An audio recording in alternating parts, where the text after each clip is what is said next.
issue what's happening in the state. Yeah. And EO Anil Singhal garni transfer chesaru, and we understand a report was a recommendation was submitted by the CBI led SIT to the government, but we also understand that there was no proper evidence which was substantiated along with the recommendation. Can you brief us about this? నేను వచ్చేటప్పటికి report వచ్చింది. I'm in touch. ఇప్పుడు నేనేం మాట్లాడడం లేదు. నేను ఆ రోజు కూడా చేసిన ఎంక్వైరీ మీరు చూస్తే ఫస్ట్ టైం నేను రెండు ఆఫీసర్స్ని నేను ముఖ్యమంత్రి వద్ద చేశాను. ఒక ఆఫీసర్ని నా సెక్రటరీని వేసుకున్నా.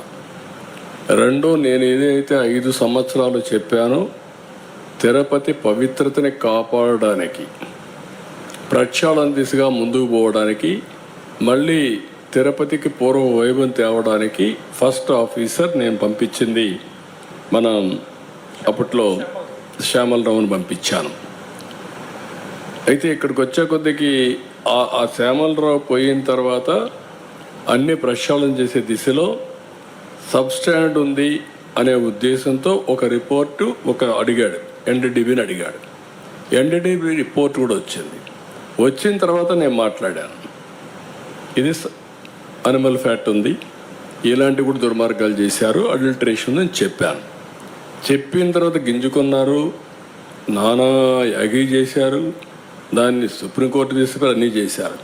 ఇప్పుడేం మాట్లాడుతున్నారు అంటే, ఒక అడ్మినిస్ట్రేటర్గా నేను దీని మీద యాక్షన్ తీసుకునేదానికి ఒక సిట్ వేస్తే టుడే నేను అపాలజీ చెప్పాలనే పరిస్థితికి వచ్చారు. అంటే వాళ్ళ యొక్క బిహేవియర్ ఎట్టుంటుందో ఒక ఎగ్జాంపుల్ మాత్రం ఇది. నేను పవిత్రతను కాపాడాలి. నేను వెంకటేశ్వర స్వామి నాకు కులదైవం, నేను ఆరాధించే దేవుడు, నేను నమ్మే దేవుడు. No second thoughts. నేను ఎక్కడ అపచారం మీరు ఇన్నేళ్ళు చూశారు. ఇప్పుడు కూడా నేను మహాద్వారం ద్వారా పోను, ఎప్పుడు కూడా ఇక్కడనే వస్తా. వైకుంఠ ద్వారం ఎప్పుడు నేను వాడను. ఎందుకు వాడనంటే నా నమ్మకం అది. ముఖ్యమంత్రిగా ఉన్నా, ప్రతిపక్షంలో ఉన్నా, నాకు ఎలిజిబిలిటీ ఉన్నా, నేను సామాన్య భక్తుడిగానే అక్కడికి వెళ్తాను. సామాన్య భక్తుడిగానే ఆయనకు సేవలు అందిస్తున్నా. నేను అలాంటి కార్యక్రమాల్లో నేనుంటే వీళ్ళొక నమ్మకం లేకపోతే వదిలేయచ్చు. కానీ అపచారం చేసి మహాపాపం చేసి మహాపాపాన్ని కూడా కప్పిపుచ్చుకోవడానికి తిరిగి దాడి చేయడం ఏమన్నా నాకైతే అర్థం కాదు. తిరిగి నా క్యారెక్టర్ అసాసినేషన్ ఆ పరిస్థితికి వచ్చేసారు వీళ్ళు. ఇది కరెక్ట్ కాదు. ఏదైనా సరే నేను, ఎందుకంటే వెంకటేశ్వర స్వామిని వీళ్ళు బజార్కి ఏడవాలనుకున్నారు, నాకు ఏడవాలని లేదు. ఆయన పవిత్రత, నేను నమ్మేది కలియుగ దేవుడు వెంకటేశ్వర స్వామి. వెంకటేశ్వర స్వామికి పవర్స్ ఉన్నాయి. ఆయన్ని కాపాడుకోవడమే కాకుండా మనల్ని కూడా కాపాడుతాడు. ఏ సమస్య అయినా సరే ఆయనే పరిష్కార మార్గానికి కూడా దోహదం చేస్తాడు, దారి చూపిస్తాడు. నేను ఎన్నోసార్లు చెప్పాను, వెంకటేశ్వర స్వామితో పెట్టుకున్న వాళ్ళకి ఇంకొక జన్మలో పనిష్మెంట్ కాదు, ఈ జన్మలోనే పనిష్మెంట్ ఉంటుంది. దాని నమ్మకం నేను చూసిన సంఘటనలు ఉన్నాయి. అందుకే మీకు కూడా చెప్తున్నా, ఎవరితోనా పెట్టుకోండి కానీ ఆయనతో పెట్టుకొని రాజకీయం చేయొద్దండి. గత సంవత్సరంన్నర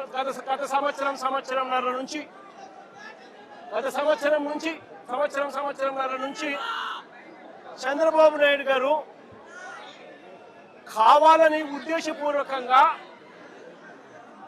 అబద్ధాలతో కూడిన ప్రకటనలు చేస్తూ ప్రజలను మభ్యపెట్టే కార్యక్రమం చేశాడు.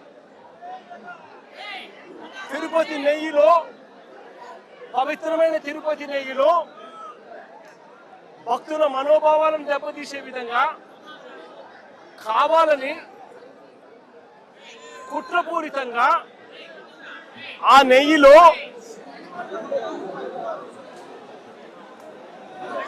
జంతువుల కొవ్వు ఉందని, గొడ్డు మాంసం కొవ్వు ఉందని, పంది కొవ్వు ఉందని, చేప నూనె కలిసింది అని అంటూ రకరకాలుగా చంద్రబాబు నాయుడు గారు కొడుకు, ఇదే చంద్రబాబు నాయుడు గారి పార్టీలో తనతో పాటు కలిసి ఉన్న మరో పవన్ కళ్యాణ్ అనే మరో నాయకుడు ఉద్దేశపూర్వకంగా మన వెంకటేశ్వర స్వామి ప్రతిష్టను మనమే దెబ్బతీస్తున్నాము అని చెప్పి ఏమాత్రము కూడా కనీసము దేవుడంటే భయము లేకుండా, దేవుడంటే భక్తి లేకుండా రాజకీయాల కోసం దేవుడిని ఉపయోగించడం మొదలుపెట్టారు.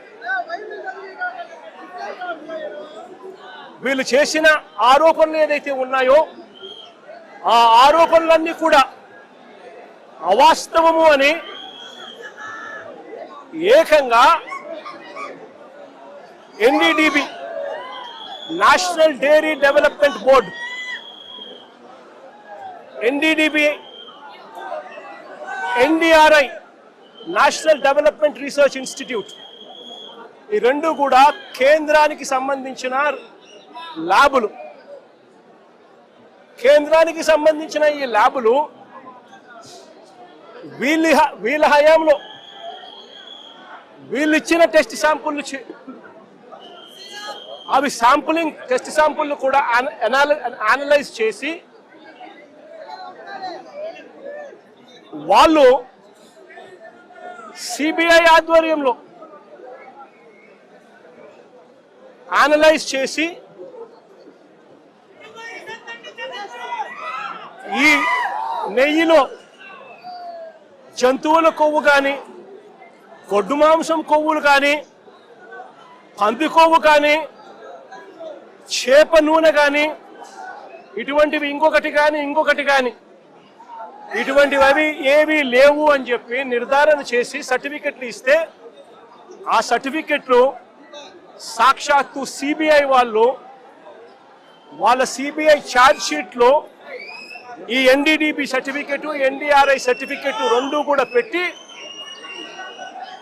సిబిఐ ఛార్జ్ షీట్ కూడా క్లోజర్ ఇచ్చింది. నేను అడుగుతా ఉన్నా, తప్పు ఒకవేళ చేసుంటే ఆ సిబిఐ ఛార్జ్ షీట్లో వైవి సుబ్బారెడ్డి గారి పేరు, కరుణాకర్ రెడ్డి గారి పేరు ఎందుకు చేర్చలేదు? ఒకవేళ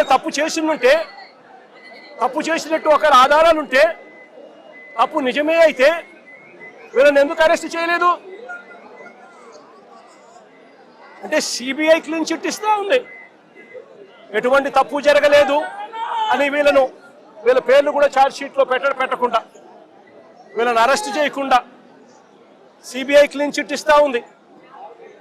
ఎన్డీడీబీ ల్యాబు, ఎన్డీఆర్ఐ ల్యాబు, ఈ ల్యాబులు కూడా క్లీన్ చిట్లు ఇస్తా ఉన్నాయి. మరి ఇన్ని క్లీన్ చిట్లు ఇస్తా ఉన్న సందర్భాలలో అసలు ఈ సిబిఐ అనేది ఎందుకు వచ్చింది? వైవి సుబ్బారెడ్డి గారు సుప్రీంకోర్టుకు వెళ్ళి రాష్ట్ర ప్రభుత్వం చేస్తా ఉన్న ఆరోపణలు తప్పు, వీటి మీద విచారణ చేయండి అని వైవి సుబ్బారెడ్డి గారు సుప్రీంకోర్టుకు వెళ్ళి కేసేస్తే సుప్రీంకోర్టు వైవి సుబ్బారెడ్డి గారి పిటిషన్ మేరకు సిబిఐ చేత విచారణకు పర్మిషన్ ఇచ్చింది. వాళ్ళు విచారణ చేసి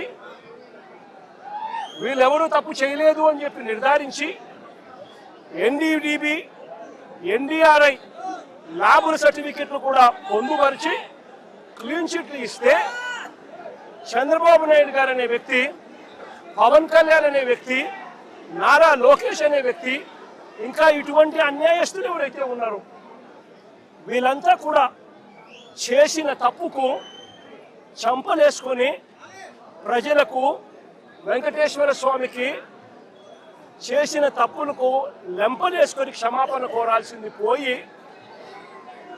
ఇదే చంద్రబాబు నాయుడు గారు,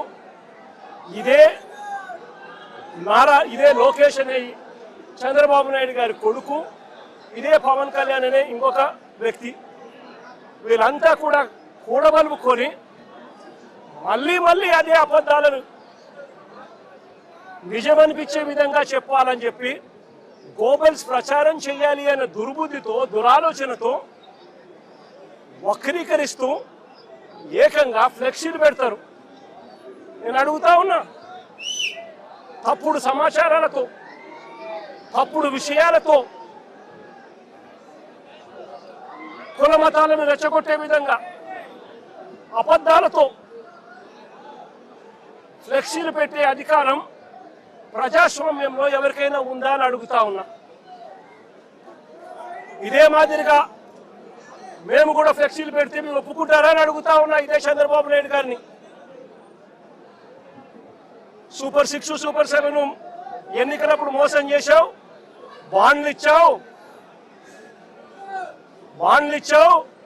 సూపర్ 6 సూపర్ 7 అని చెప్పి ఎన్నికలప్పుడు చెప్పావు. ఎన్నికలు అయిపోయాక మోసం చేశావని చెప్పి ఫ్లెక్సీలు పెడితే ఒప్పుకుంటావా చంద్రబాబు అని అడుగుతా ఉన్నా.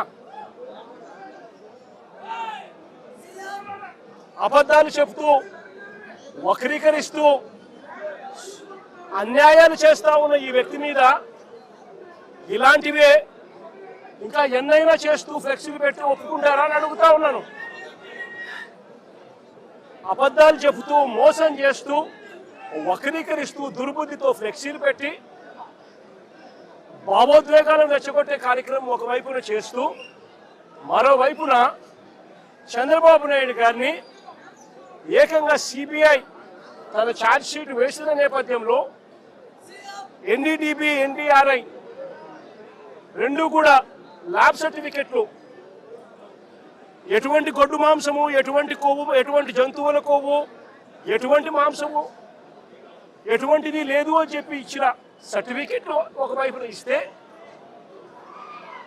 ఇదే పెద్ద మనిషి చంద్రబాబు నాయుడు గారికి క్షమాపణ చెప్పాల్సింది పోయి చంద్రబాబు నాయుడు గారిని ఎవరైనా ప్రశ్నిస్తే ఎందుకయ్యా ఇంత అబద్ధాలు చెప్పావు, ఎందుకయ్యా ఇలా అన్యాయం చేశావు, ఎందుకయ్యా ఇలా వెంకటేశ్వర స్వామి ప్రసాదాన్ని ఆ ప్రతిష్టను ఎందుకయ్యా దెబ్బతీశాము అని చంద్రబాబు నాయుడు గారిని ఎవరైనా గట్టిగా నిలదీస్తే, గట్టిగా ప్రశ్నిస్తే ఆయన చేసింది ఏమిటి?